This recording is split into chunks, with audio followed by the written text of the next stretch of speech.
to my channel. My name is Lovener, and this is a space for inspired living where we'll talk about wealth, wellness, and wholeness.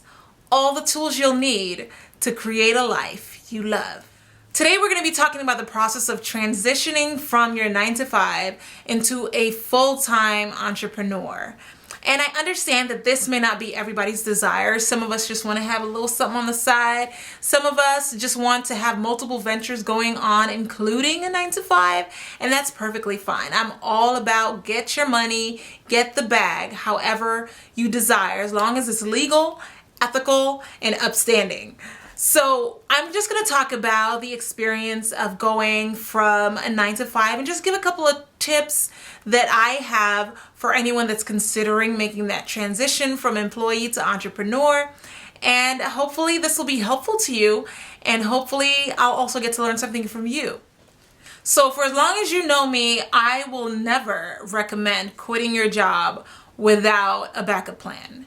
I think that you have to be strategic about how you approach your life.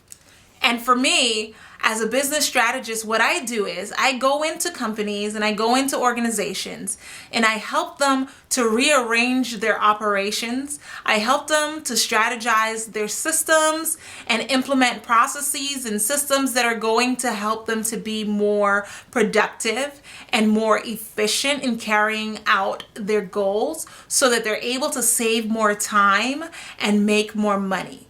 That's what I do for a living. And I have a billing company that supports mental health professionals specifically by helping them to develop a fluid revenue cycle. And that includes making sure that your intake process is clean, that your credentialing is together, that your accounts payable and or accounts receivable is all sorted out, and just handling all the back office operations so that you don't have to worry about that and you can go on and do the work that you enjoy, which is the clinical side of healthcare. So that's what I do, because I get a lot of questions about what is it that you do, what kind of business do you have, and so I just wanted to make that clear. So if you're a mental health professional and you're looking for somebody to help you with the billing, payroll, credentialing, or anything like that, check me out. And if you are an entrepreneur, a potential entrepreneur that's looking for some guidance as to what it is that you want to do, or you've started out and you're getting kind of stuck at a certain level, or you're getting stuck at a certain number and you're trying to scale beyond that, I'm here to help you restructure your systems and to help you strategize in ways that is going to help you save time and make more money. So I'll never recommend that anyone quit their job without having a backup plan or without having a plan at all, because having made my own mistakes, I'm definitely very strategic about how I approach my life. I think that's really important for us to really have a blueprint and a vision for how we want things to play out, because that empowers us to be able to design our lives in the way that we want it to go. And when you have steps to take, and when you understand how to anticipate the next step or the next move, then you're able to kind of move into that transition a lot more smoothly and with a lot more confidence. And confidence is key when it comes to just about anything that you do in life. A lot of times it's not really just about knowing everything, it's about knowing what you don't know as well. So if you're in a 9-to-5 and you're thinking about going on your own, I think probably the most important thing is to develop a side hustle. Like, you need to have other income streams that are coming in, other things that you're doing that is providing an income, so that you don't leave yourself high and dry, because what that's going to do is it's going to create a level of stress and frustration that otherwise wouldn't be there. And when you're stressed out and you're frustrated and you're worried and you're anxious about like where your next paycheck is coming from, or how you're going to pay your rent, or how you're going to pay your bills, or whatever you need to pay for, then you're not freed up to be creative. You're not freed up to be productive, because you are now being stifled by your circumstances and your responsibilities that are outside of your creative space. So I definitely recommend if you're thinking about going into entrepreneurship, that you have some side hustles, some other stuff going on to kind of cushion the blow of losing your salary, whatever that may be. I think another thing that's important when you're thinking about leaving your 9 to 5 is to grow your knowledge. Make sure that you are not just good, but great at whatever it is that you're trying to do. Make sure that you're getting all the information that you can about whatever it is that you're trying to pursue. Make sure that you have some kind of mentorship. Make sure that you have availability to opportunities that are going to help sustain you on your own. Because at the end of the day, when you're on your own, the buck stops with you. And that's the literal buck and the figurative buck. You are going to be solely responsible for yourself. You're going to have to be responsible for paying for your healthcare premium. You're going to be responsible for taking care of whatever the work or the task is, because the buck stops with you. And if you're blessed like me to have a spouse that works and has health insurance and has a bit more stability for you to kind of transition with, then also take advantage of that and make sure that you're going full force into whatever it is that you're doing and that you're putting your best foot forward. I think it's crucial to grab it by the horns and attack whatever it is that you are pursuing if you want to be successful. So the third thing is, when you're deciding to leave your 9 to 5, it is really important to have a exit strategy that includes maintaining some of the relationships that you have with wherever you are, leaving a reputation that is positive of you, and making sure that you are getting enough experience outside that when you transition, you can even maybe use the work that you've done before as a reference source or as a indication of what you're capable of. And just make sure that you are being intentional about the first, second, and third steps that you're taking. I see a lot of memes on social media now where people are talking about just get up and quit, or just do what you need to do because your employer doesn't care about you. While I don't completely disagree with that, I also think that you have to be really careful about disregarding the opportunity that you have now, even if it's not exactly what you want. You want to leave as much as possible a good taste in people's mouths. You want to be able to be in a position that even if you don't end on the best of terms, if someone speaks of you, they are in the least, they're not able to say anything bad.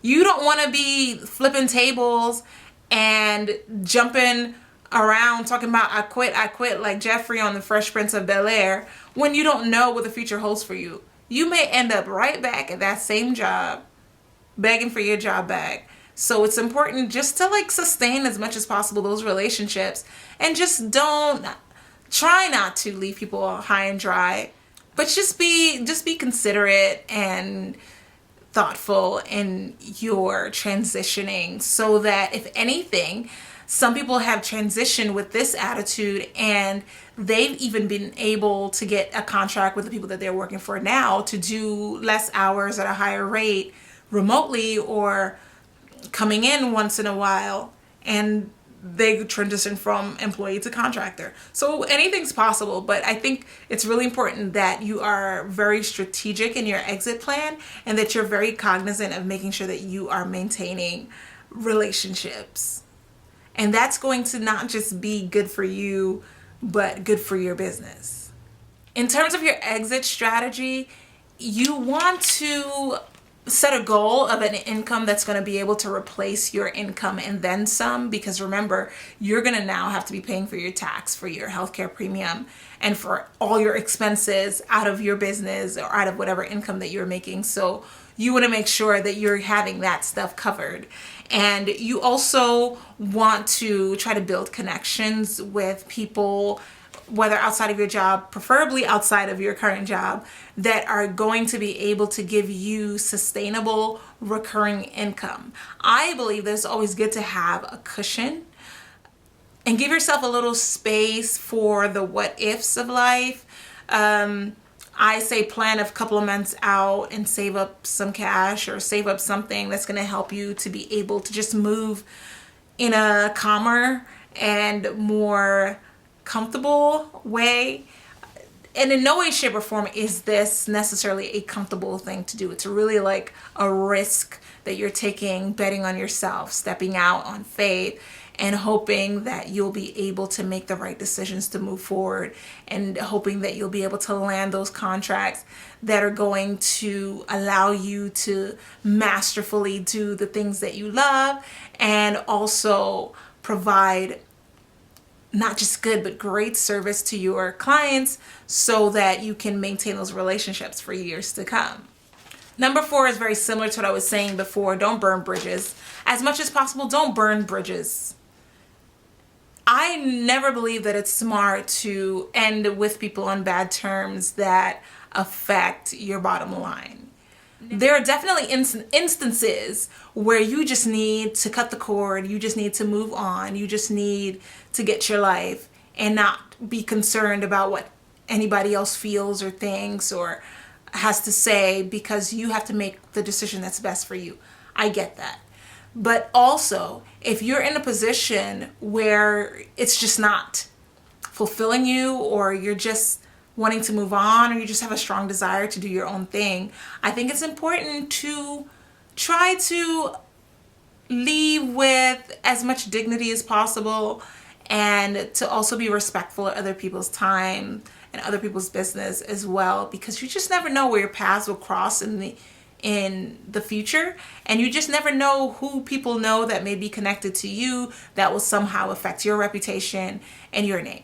So I think it is very important for you to be very clear on how you're leaving people. Always leave them better than you found them.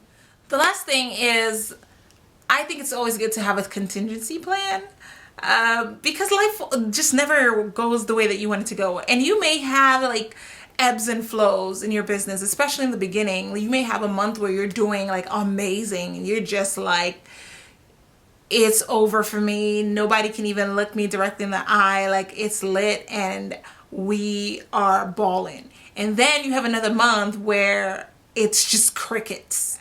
And part of having a contingency plan is also just making sure that you're living well below your means. I think a lot of times when we start coming into new money or more money, we start adding expenses.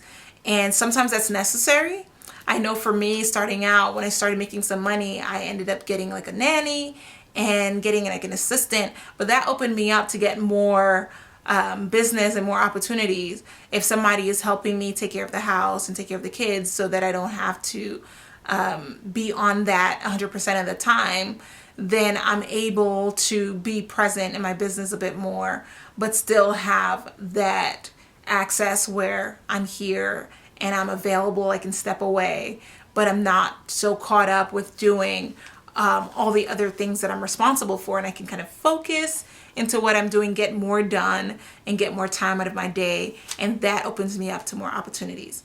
So I think just being prepared for the ebbs and flows that will come with having a business is going to be a huge part of your success. So I hope you found those tips helpful. I know a lot of you are thinking about what you want your life to look like, what the future holds for you. You have so many plans, you have so many dreams, and I just want you to know that it's very possible for you to have a life that you love. It doesn't mean it'll be perfect. It doesn't mean that you'll be happy every day or that every day will be a bed of roses, but it means that you will be living life on your own terms. You'll be calling the shots in your life, and you'll be doing the things that you love and getting paid for it. And that is a level of freedom that I think all of us aspire to. So believe in your dreams, believe in yourself, plan your work, and work your plan. It is very possible to create a life that serves you, a life that you enjoy living, and a life that is an inspiration to others, just a life that you love and cannot wait to wake up to every day. Thank you for watching, and I hope you'll join me next time as we have another episode of Wealth, Wellness, and Wholeness. All the tools you'll need to create a life you love. Share this video with your friends, comment, subscribe, and we'll see you next time for another episode. Bye, y'all.